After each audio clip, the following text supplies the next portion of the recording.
Добрый вечер. Для меня большое удовольствие быть сегодня с вами, хотя бы даже удаленно. Хотя я последний спикер сегодняшнего дня, я бы хотел поприветствовать вас на первом конференции IMA в России. Я думаю, что самое главное слово в названии этого события – первое. Я уверен, что это событие должно быть снова случиться. Для тех в аудитории, кого я учил, или для тех, кого я знаю, приятно снова увидеться с вами, несмотря на то, что на самом деле я не могу вас видеть. К сожалению, только ведение моего выступления на русском. Как я всегда говорил, когда я вынужден общаться на русском, я теряю возможность ясно выразить то, что я хочу сказать. Так что теперь на английском. Good evening. While I am the last speaker for the day, I would like to welcome you all to the first IMA Conference in Russia. I think that the most important word in the title of this event is first. I am confident that this is an event that should and will happen again. I'm sorry that I'm not able to be there with you to enjoy this event, but for a number of reasons, I can't be. For those of you in the audience whom I have taught or whom I know, it is good to see you again, even though I can't see you. Unfortunately, or fortunately for everybody else, I guess, this is the introduction was the only part that was going to be in Russian. And so the rest of it is going to be in English. The topic for my presentation tonight is being a professional in the electronic age. I've chosen this topic because I feel it is a very important topic, and recent events have shown me how important it is that we take into account the technology of communication that exists today. If we do not recognize the vast reach and the ease of communication, we run a risk of damaging our professional career and reputation. And a reputation is similar to a forest. They are both very easy to destroy, but they both take a long time to regrow. I hope that what I say tonight will, first, provide food for thought for you about what being a professional means. Second, provide some ideas about how you can improve your professionalism. And third, help you protect the most important asset that you have as a professional, you. We need to start by asking, what is a professional, or who is a professional? Well, one definition of a professional is somebody who is paid for what they do. Olympic athletes are usually amateurs because they are not paid. Professional athletes, on the other hand, are paid for playing the sport that they play. Now, applying this from sports to business means that if you are paid to be an accountant, you are a professional accountant. However, I do not agree with this. What works for athletes does not work for us in other professions. Maybe you say that having a professional certification makes you a professional. Well, there are some people who have earned a professional certification who are not professionals, and there are professionals who have not earned a professional certification. And there are accountants who are paid that I would say are not professionals. So, what makes a professional accountant? Well, to answer that, we need to look at the stages of a person's career life that leads up to being, in my mind, a professional accountant. I see three distinct phases in a person's work life that they may go through. If a person gets to the third level, which is professional, then they are a professional. Many people do not get to this third stage, and while this is not inherently bad, it just means that they see themselves in a slightly different way than a professional accountant does. The first stage in a person's work life is that of a job. This is the stage that almost everyone enters into their work life at, and usually it comes right after college or university. At this stage, the person identifies themselves with the title that they have, the specific work that they do, and the specific place that they work. When you ask this person what they do, they answer with something along the lines of, I'm a financial analyst at ABC Company, or I'm an accounts receivable accountant at XYZ Corporation. Their focus is on their job at that specific moment in time. At this point, I say that their focus is downward. They are looking only at themselves and only at that current point in time. I look at this person just kind of looking at their feet, and they're largely unaware of what is happening around them. Now, after a few years on a job, many people enter the next stage, which I call a career. At this stage, people are still looking at themselves. The focus is still on themselves, but they are starting to think about their future and thinking about what they want to do in the future. Maybe they've started to see that the job they have right now is not where they want to be in the future. They're starting to make a plan of where they want to go. Maybe they're looking for a job in a different department. Maybe they're looking for a job in a different company. Maybe they have to go back to school to get a second degree. Maybe they start taking a professional certification exam. But they are starting to be active in a way to make their desired future a reality. When you ask a person at this stage what they do, their answer will be something along the lines of, I am working at ABC company right now, but I would like to become the controller of XYZ Corporation. Or, right now I'm an accounts receivable accountant, but I'm looking for my next opportunity because I do not want to do this the rest of my life.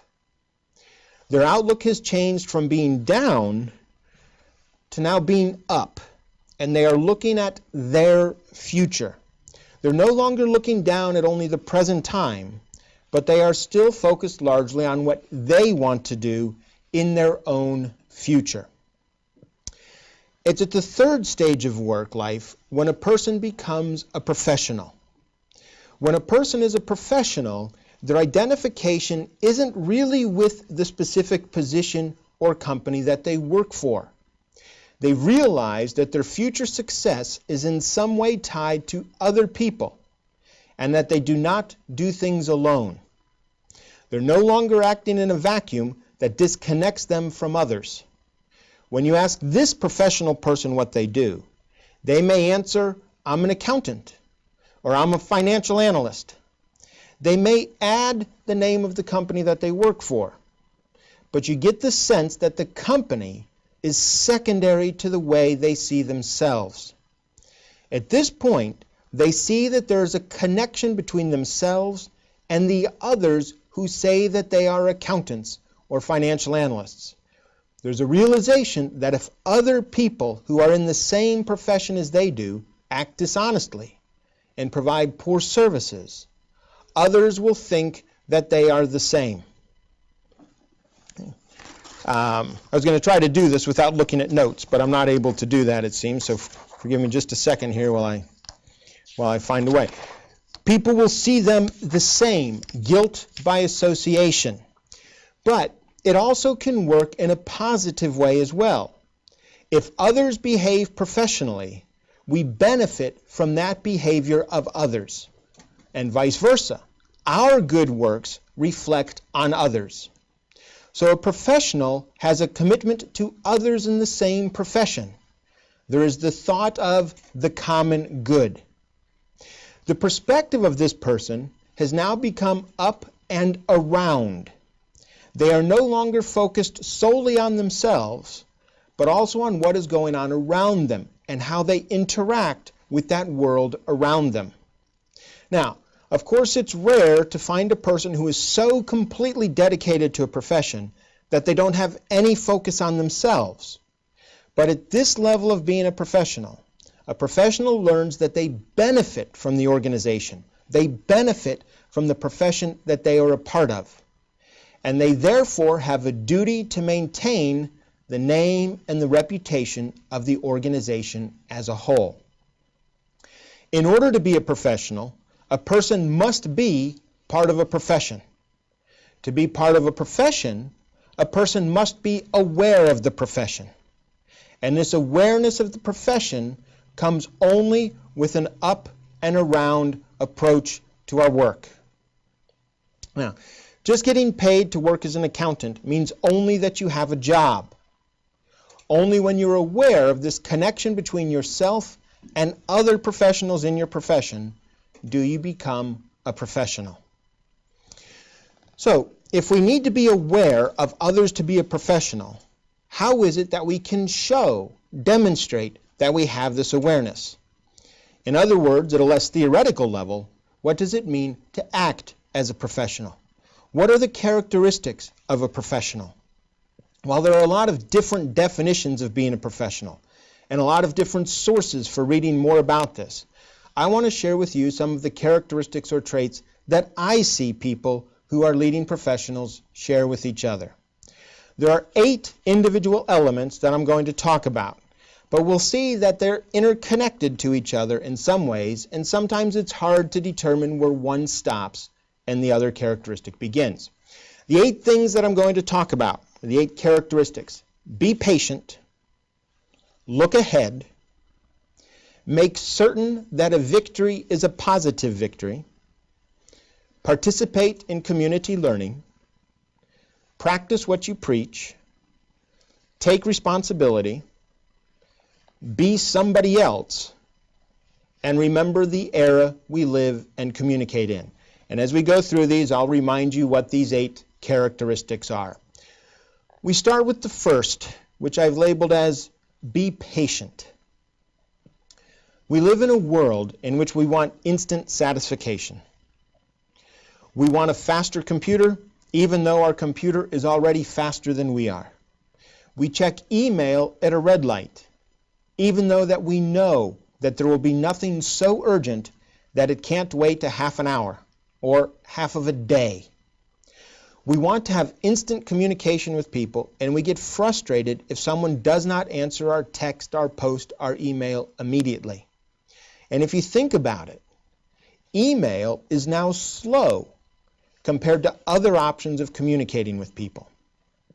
Now, while I agree that there's a lot to do, and we want to do as much as we can, many times the most important thing that we can do is to stop and think. Not stop and smell the roses, but stop and think. We are all smart people. We all have very good experience. We are all well educated. And yet, when we respond quickly to something, we are often ignoring our experience, our education, and our knowledge by not giving them a chance to be included in our response. I believe that one of the problems that politics now has is the need for speed. The internet gives everyone a mouthpiece, and as a result, everyone has to try to make the most sensationalist claim so that people will read what they write. It seems that the middle ground has been lost, and we have lost that ability to take time for a solution to appear. Imagine how it might have worked differently in the United States if there had been bloggers and reporters 230 years ago when the Constitution of the United States was written. If after every meeting somebody was asked what had happened and what was going to happen, and instead of trying to come to a compromise like they did, everybody tried to make their idea the only idea that survived into the Constitution.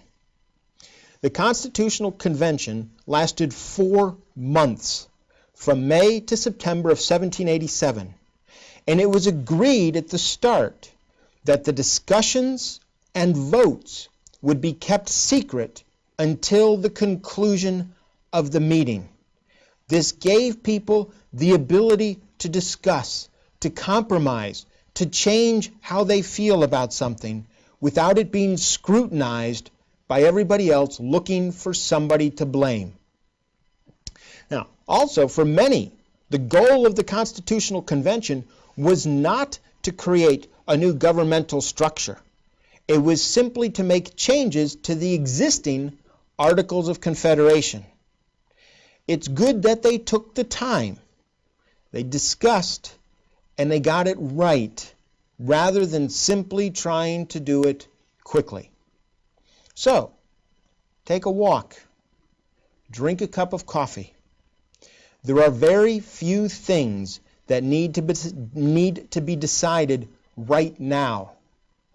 But there are a lot of things that would be decided better if they were not decided right now. It is better to have the right decision instead of the right now decision. Now, connected to slowing down is the second characteristic that I want to talk about.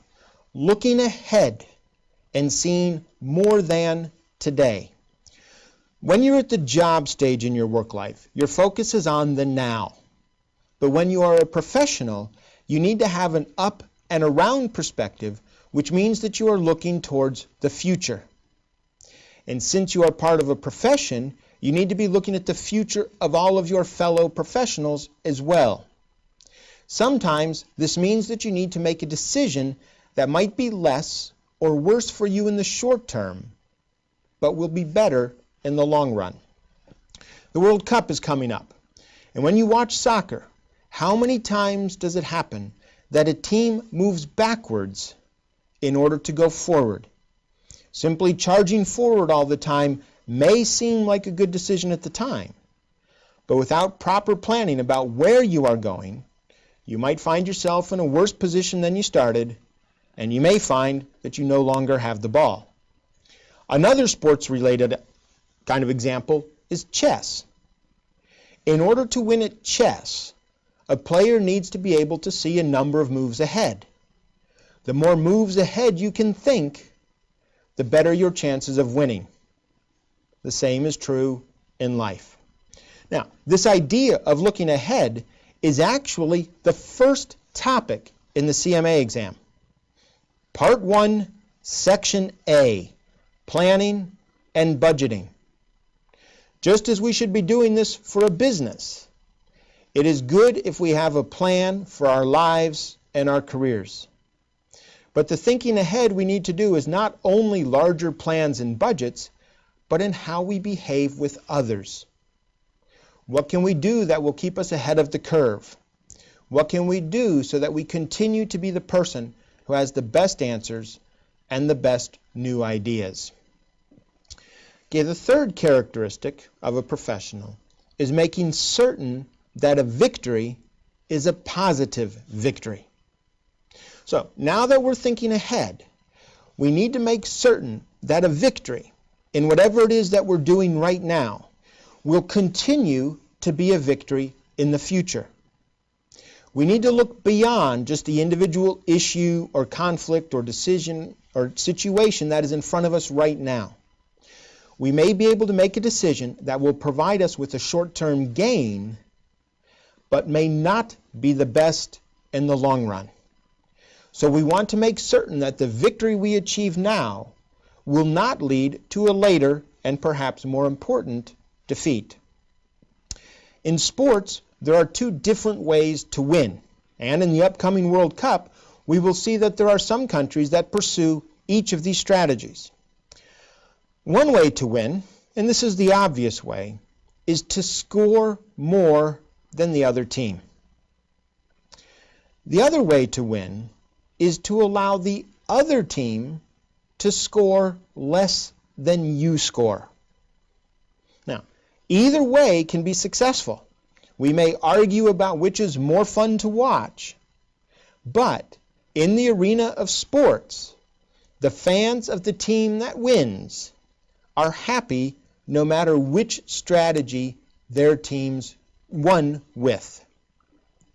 In politics and in business, there are also two ways to win.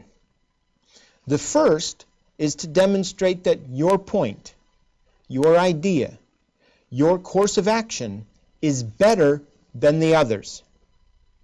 The other way to win is to prove that the other points, ideas, and courses of action are worse than yours.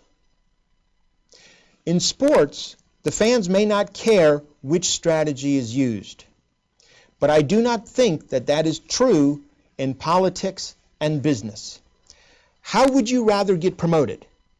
Your boss comes to you and says, "Brian, we are certain that you are the best person for this job, and we are happy to offer you this promotion." Okay? That's the first way to be promoted. The second way is your boss comes to you and says, "Well, Brian, we looked as far and as wide as we could, and we just couldn't find anyone better than you. You're not really the best person for the job, but you're just better than everybody else. If we could get by without this position, we would prefer to do that.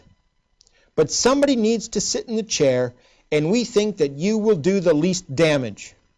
Congratulations, the job is yours until someone better comes along. Now, there are very different ways that you ended up with that promotion. I worked in a couple of companies that had very different cultures about how people worked together and saw their future in the company. In one company, the culture was much more of a collaborative culture in which the competition was against ourselves. We wanted to do better than we did last year. We wanted to do better than the budget. People worked together and helped each other.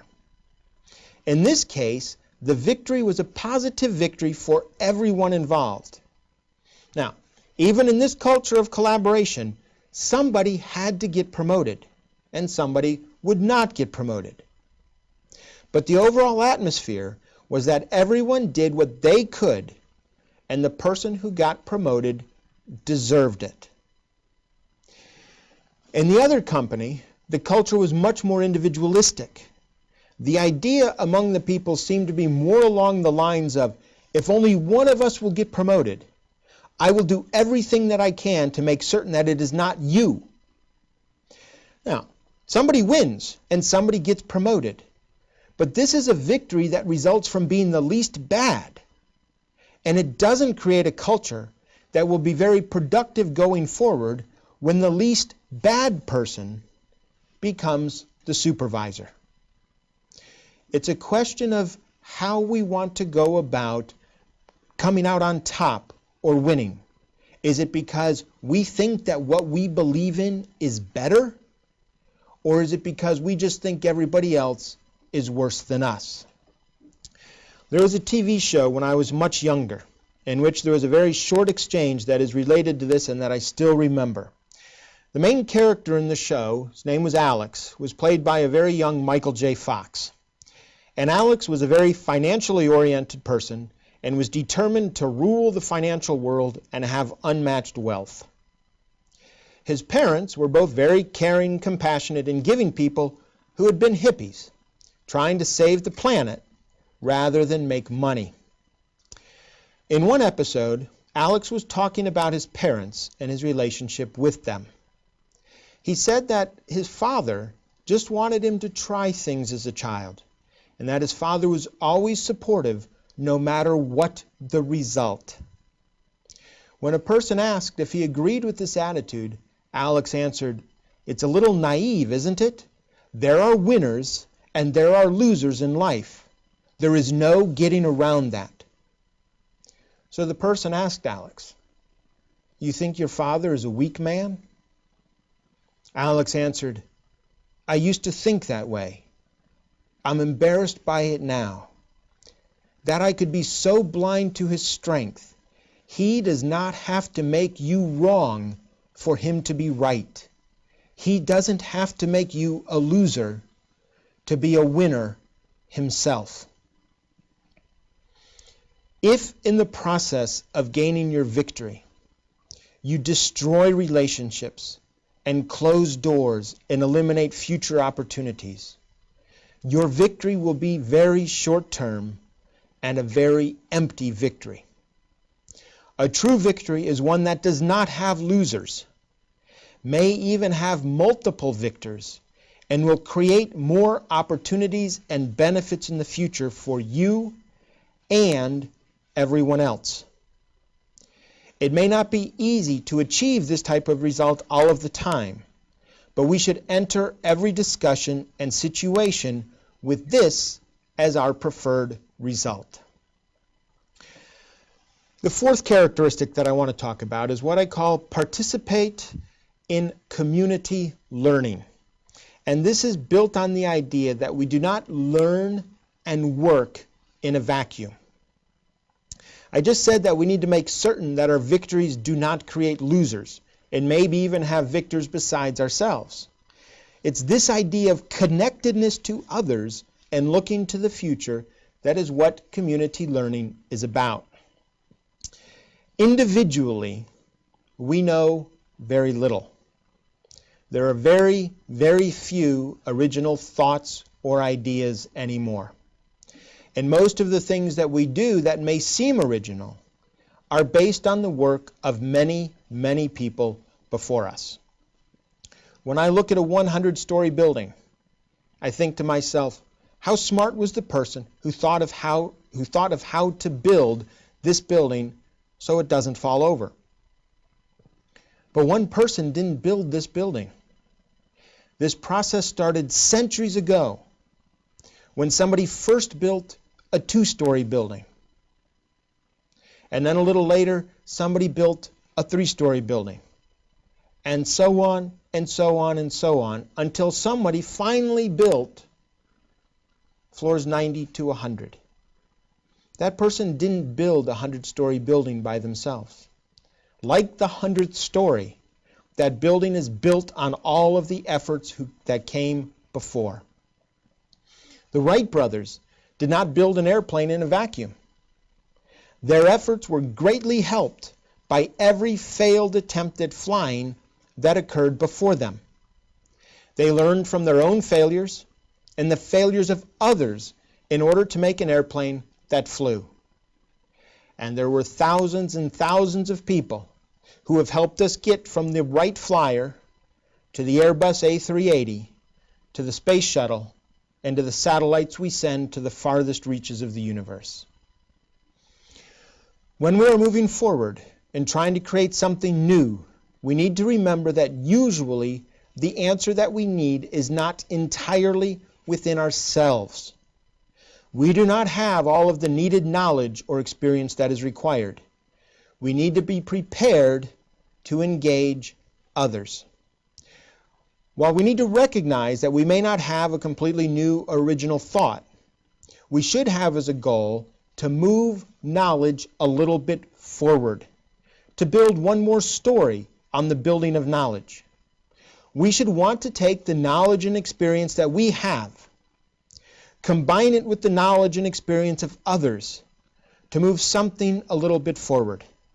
Whether it is the way something is processed in our department, how we measure something in our department, or even how we get the information into the system. We should have as a goal to move the area we work in a little bit further forward. We should leave our job, our department, and our profession a little smarter than when we joined it. Just like we build on the work of all the people before us, we need to leave something for the next person to build on. We should help the next person by giving them something more to build upon with their knowledge and ideas than we had to work with. One of the ways that we see community learning in action is through teams in a company. A team, like a quality team, usually has members from different departments in the company. Why? Because each department has a different perspective, a different skill set, and perhaps a different way to solve the problem. To get the best solution, companies want to bring these different people together and let them work together. Now, kind of related to community learning is the necessity to keep an open mind about how things might be done and what the best answer might be. We need to be prepared to think outside the box when we have a question or problem. One answer that I do not like to a question is when somebody says, "This is how we've always done it," or "This is how we did it last time." This answer shows little thought or creativity or even hope for either of these. Just because we did it that way last year does not mean that we need to do it that way this year. Be creative. Look at it from a different side. Start with a blank sheet of paper. Think of the ideal solution and then figure out how to achieve that. We need to learn to think differently than we've thought in the past. An example of this is SETI, or the Search for Extraterrestrial Life. When we're doing this process of searching for extraterrestrial life, we look on other planets and stars and galaxies for signs of other life there. However, one of the difficulties or problems we have with this is that we have a very narrow scope of what we are looking for. We are looking for ourselves. When we went to Mars to look for life, we looked for signs of oxygen, water, carbon, and an atmosphere that is similar to Earth's. This strikes me as a little bit arrogant. Why do we think that there might not be another form of life somewhere in the galaxies? Why do we not say, let us look at what is there? Maybe there is something that is new, that is a different kind of life, that is different than what we know as life.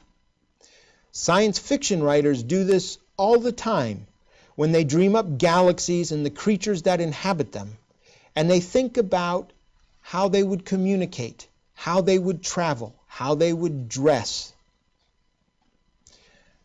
I suggest that we all should have a little bit of the science fiction writer in us.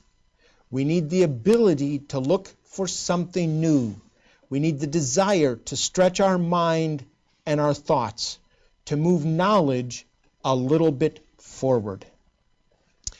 Now, the fifth characteristic is what I call practice what you preach. And the phrase means that you should do yourself what you are telling other people to do. Practice what you preach. We shouldn't hold others to a standard that we want them to pursue if we are not willing to pursue that same standard. This means that all of those ideas and concepts from our business professional lives that we are trying to get our clients to do, we should adhere to those as well in our personal lives. Just a few examples. 6 Sigma. Let us try not to have any mistakes in what we do. Continuous improvement. Let us continue to do better and better and continuously be able to do more. Benchmarking. Let us find others who do things well and try to learn their secrets. This can be for technical issues, technical skills, as well as interpersonal skills. People with strong technical skills can at times overlook the need to be able to share those skills with others as an important part of working successfully in a team. Planning and budgeting. If it works for your business, it should work for you. So we need to take these concepts and ideas that we're trying to apply at work and look and see how many of those same concepts and ideas are applicable and would be beneficial to our lives in total, not just our business professional life. Now, the 6th characteristic is one that it's listed 6, or I've put it 6th in order here, but in many ways this is the one that I think is perhaps the most critical and the most important. And this is the characteristic or the ability to take responsibility for your actions. This is something that I think is missing far too much in the world of business. We should all be honest with ourselves and others. And there's 2 sides to this. First, when we do something right or well, we should be able to take the credit for this. We should be able to say, that's what I did. I did that. Now, we don't want to do this in a boastful or bragging way, but if we do something well, we can be proud of that and we can take responsibility. We can take the credit for that. The second way of doing this is a lot more challenging. When we do something poorly or wrong or forget to do something, we should admit to it and take responsibility for it. And then we should do everything that we can to fix it as quickly as possible. I've always believed that when you make a mistake, the best thing to say is, yes, I made a mistake. I did not do what I said I would. I apologize for that, and this is what I'm going to do to fix it. And then you do it. No excuses, no blaming other people. If you made a mistake, recognize it and try to fix it as soon as possible. One of the ways that we take responsibility for something is by attaching our name to it. Now, this is on a larger scale, but the name of my companies all start with Hock. That's me. It's on the name of the company. When anyone in my company makes a mistake, they make it in my name. And I need to be responsible for that. If I tell a client that one of my employees made a mistake or could not do it, the client should tell me to hire someone who can do it. It's not the client's fault or problem that my employee did something wrong. Somewhat connected to this idea of taking responsibility, I wish more people would say, I don't know. If someone asks you to do something or asks you a question and you do not know how to do it or you do not know the answer, just say that. But you need to take responsibility for your not knowing when you say that. Say, I don't know how to do that, but it would be great if you could show me. Or I don't know how to do that yet. Can you show me where I can learn? Making up an answer is self-serving and very possibly insulting to the other person. And making up an answer when you don't know only delays the inevitable of the person finding out that you do not know. Take responsibility for what you do. Take responsibility for what you don't know and fix it. Okay? Whether it's in the form of saying that you don't know something, recognizing you made a mistake, or claiming something with your signature. Take responsibility for what you know and what you don't know. Now, the seventh characteristic may seem a bit counter to what it is that I've been talking about. The seventh characteristic that I see in professionals is what I've called be somebody else. Now, when I say be somebody else, I'm not talking about pretending that you are someone else when you're doing business. I don't mean that at all. What I mean by being somebody else is that you should have a joy, a passion in your life that is not your work or your profession. There should be something that makes you excited to talk about it. A true professional should not be one-dimensional. You should have different facets to your life and who you are. When I was at school, when I was at university, I had an internship with Arthur Andersen. Out of the whole university, they gave only 2 internship offers. One to me and one to somebody named Mark. I strongly believe that one of the main factors in both Mark and myself getting those offers was that we were more than just accounting students. In addition to pursuing an accountancy degree, I was also pursuing a Russian history degree. And Mark played the violin in a symphony. Both of us brought more to the table than just debits and credits. And that is who Arthur Andersen invited to the table. Any professional in any profession is well served by being more well-rounded as a person than just focusing on their profession. I spoke earlier about community learning, and I spoke about it in respect to working and learning with different people. However, on an individual level, it is also applicable from the standpoint of being able to bring knowledge from another area, a perspective from another area.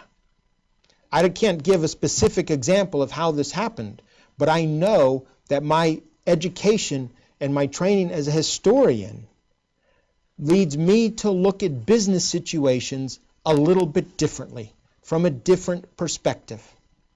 Now, I know that all of you have something that you are passionate about and that makes you excited when you talk about it. If that's your job, you are very lucky and also in a vast minority. For the rest of us who have a passion and a love for something else, pursue it, follow it, find the time to follow that passion, even if it's only a little bit of time. You will feel better and you will bring a more complete person to the profession. Now, this brings us to the last item that I want to talk about, and also the one that gave the name to this speech. And this 8th characteristic is, remember the era we live in and we communicate in. As I said earlier, we live in a fast world, and a world pushes us to be fast. But I ask you to really, really consider what you are putting out in the world and how far it can go and how long it will last. I want to give a couple of examples of how much the way we communicate has changed. In 1863, United States President Abraham Lincoln made a speech at the dedication of a battlefield that had been the scene of a pivotal battle in the United States Civil War. It was the Battle of Gettysburg. President Lincoln spoke for only a few minutes, and the text of his speech is one of the most recognized speeches in American history. It is memorized by school children throughout the country. However, even though this speech is now so famous, and even though this speech was only a few minutes long, there is still debate as to what was actually said. There are 5 copies of drafts of the speech, and they all are slightly different. The accounts of the people who were there and heard the speech are slightly different as well. So, what President Lincoln said in one of the most famous speeches in American history, it's not even known for certain what he said. And this speech that I am making is going to be recorded forever. There can be no debate about what I said or did not say. Every word, every pause, every mistake, every mispronounced word has been recorded forever. Now, another example just happened recently. This past Saturday, I went with my family to see the Logan elm. It is a tree in southeastern Ohio. But actually, I should say that it was a tree in southeastern Ohio, because the tree is no longer there. It died about 40 years ago. So we went to see a place where a tree used to be. Now, the tree is called Logan's Elm because a speech was given there in 1774 by Native American Indian Chief Logan. It also was a short speech, and the text of the speech is carved on a stone memorial at the site. And on the other side of the memorial, a text was carved about the event and the memorial itself. It was written in 1919, the text on the other side of the memorial, and it ended with these words. This tribute to Logan was erected in 1919 by the descendants of the pioneers of this community. A tribute from civilization to a noble man of a savage race. I read that and I was stunned that in 1919 the people of this community were willing to write that the Native American Indians were a savage race. The Indians treated the planet and nature with far more respect, grace, love, and humility than the apparently civilized Europeans did. But that's a different speech. At this memorial, I read that and I was stunned. And I walked around the memorial again. And the second time I walked around, I noticed that there was another small memorial at the foot of this larger one, underneath this text written in 1919. The smaller memorial was written in 1989 by what I think was an 8th grade class from school. And their little plaque, their little memorial read, "The Indians were neither barbarians nor savages. They fought for their mother, the earth. They fought to live." Now, I thought, very well done by that class of students. They recognized the reality of the situation. They recognized that what was written in 1919 wasn't accurate or fair. And they tried to fix it. But we need to think about this for a little moment longer. What was written in 1919 was carved in stone. It was not something that they did quickly or without thought. I would expect that there was a committee that came up with the text for the memorial, and then a group discussed it and agreed on this final text and maybe even voted on it. And then it took however long it took to carve the text into the stone in 1919. This was something that was well thought out. And we see that only 70 years later, the school children of that area felt the need to correct what was written by the community leaders after those community leaders so carefully thought out what they were going to say. Now, to get from 1863 to 1919 to today, how many of you really think about what you type on Facebook or Twitter or in an SMS or even in an email? How many of our messages to the rest of the world do we make without really thinking about them? Now, in that last sentence, I just said the rest of the world. And that is not really an overstatement.